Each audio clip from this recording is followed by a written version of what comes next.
Hello everyone, my name is Track394 and today I'll be talking to you guys about 5 things that I believe Minecraft desperately needs, but will probably never get from the game developers. Let's get started.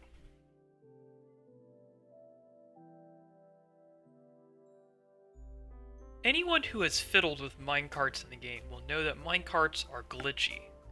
Minecarts have a tendency to bounce awkwardly, link together, or simply merge into each other in totally unexpected and unrealistic ways. Unfortunately, this is a problem that has always persisted in the game and may never be addressed by Mojang. As an experienced programmer, I can tell you that programming physics into any game can be quite challenging, especially when multiple objects are colliding into each other and exerting forces onto each other. Furthermore, the more realistic the physics calculations become, the more computationally expensive they are, causing the game to slow down and become laggy. For these reasons, it seems quite unlikely that Mojang would consider completely overhauling the minecart physics engine, especially when it would only be a small improvement to the gameplay.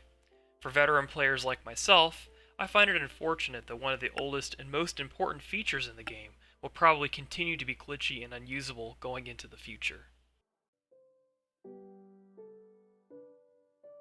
With the exception of the addition of Hopper and TNT minecarts added to the game in the 1.5 Redstone update, no real changes or additions have been made to minecarts since then. Think about that. The last time minecarts received any attention from Mojang was back in 2013. That's almost 7 years. Considering that Minecraft is over 10 years old now, and mining is a central part of the game, it makes little sense why minecarts would be so largely ignored by the game developers. I propose that Mojang consider adding or updating a few features to minecarts going forward in order to bring some freshness to an old game mechanic. A few ideas that I have in mind include perhaps fixing furnace minecarts so that they actually work, adding the ability to link minecarts together in a train, or even just making minecarts have a realistic collision system as I've already mentioned. Of course, anyone who has searched through the Minecraft suggestions Reddit would know that many have already proposed such changes and additions to the game, and Mojang has repeatedly ignored these requests. For this reason, it appears that minecarts, one of the earliest and most central parts of the game, may never get the attention that they truly deserve. Ever since an ending was added to the game, the Dragon Egg has always been just a trophy for the player to collect as a reward for defeating the Ender Dragon. Symbolic of the challenges faced to find the Ender Portal, assemble the materials to pass through it, and the difficulties in killing the Ender Dragon itself, the Dragon Egg is the rarest item in the game, with only one generated per world, without duplication glitches of course. Anyone who has actually jumped through all of the hoops to earn this achievement will know that it is a challenge, but it is not as hard as killing the Wither per se. Killing the Wither requires much more time spent grinding away in nether fortresses in order to collect the Wither skeleton skulls needed to summon this boss. Killing the Wither is no easy task either. With multiple stages, immunity to certain effects, and the ability to regenerate health, the Wither is certainly the hardest mob to kill in the game. Even with maxed out diamond armor, tools, and potions, I find it rather difficult to kill the Wither without resorting to cheaty tactics such as fighting underground or using suffocation machines. The reward for making this achievement is access to beacons, which open the door to all sorts of farms, instant mining, and in-game buffs that make the game more enjoyable. The reward for killing the Ender Dragon? A trophy block that takes up space and gives you nothing. The Ender Dragon fight was a mechanic dreamed up by Notch that was intended to bring closure to the game. I find it doubtful that Jeb would want to change this in lieu of Notch's wishes for the game. For this reason, I find it dubious that Mojang will ever change Dragon Eggs going forward.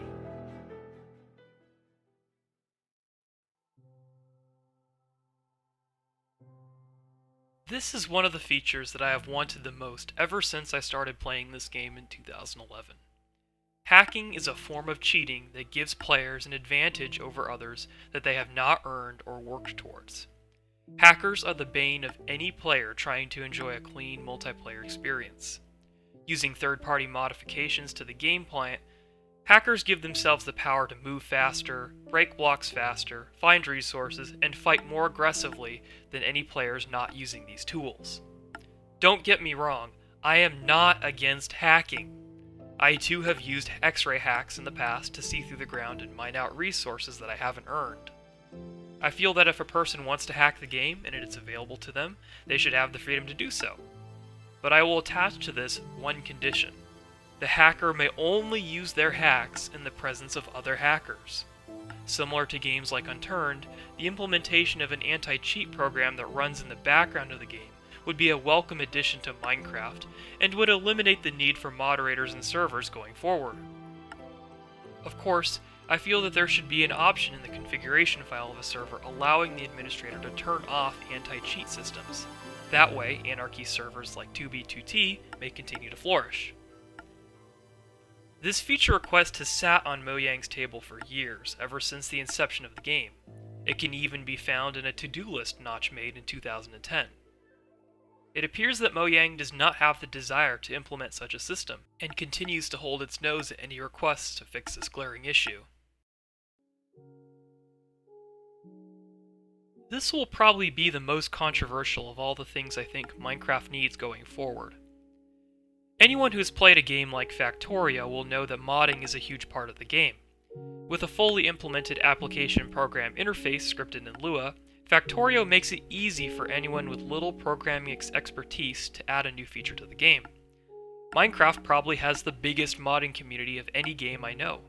However, without a formal API implemented by the game developers, virtually all Minecraft modifications are using an older version of the game that is years behind the vanilla version or suffer from serious performance difficulties.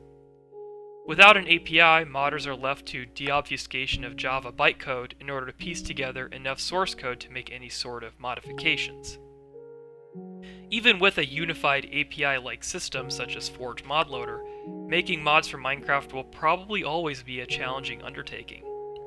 I feel that adding a modding API to Minecraft would future-proof the game and make it popular for many more years to come. However, ever since Microsoft purchased the game from Notch, Mojang's stance on modding seems to have become even less friendly over time, and I seriously doubt that they would consider adding a modding API to the game. Microsoft has made Minecraft their cash cow, and I don't believe that they would ever want to put that monetization in jeopardy with a modding API.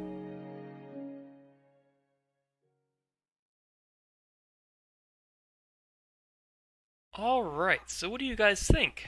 Did you like all these changes that I proposed, or do you guys think that I'm asking too much from the developers? Be sure to go ahead and leave a comment in the comments section, and I'll be sure to check it out and leave my responses down below. But if you guys enjoyed watching this video, please consider leaving a like, and if you really liked it, maybe even consider a subscription. I will certainly make more Minecraft content in the future you can find here on my channel. But yeah, thank you guys very much for watching this video all the way to the very end. And of course, take it easy everybody. Thank you very much for watching.